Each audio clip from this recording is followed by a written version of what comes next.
شروع اللہ کے نام سے جو بڑا مہربان نہایت رحم کرنے والا ہے۔ السلام علیکم ورحمۃ اللہ وبرکاتہ۔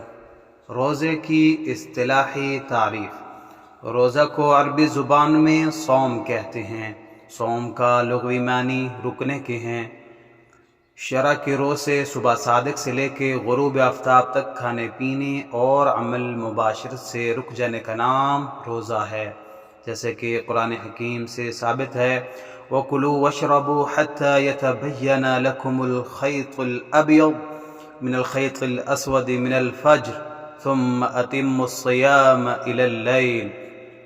روزہ رکھنے کے لیے سحری کے وقت اور کھاتے پیتے رہا کرو یہاں تک کہ تم پر صبح کا سفید ڈورا رات کے سیاہ ڈورے سے الگ ہو کر نمایاں ہو جائے، پھر روزہ رات کی آمد تک پورا کرو۔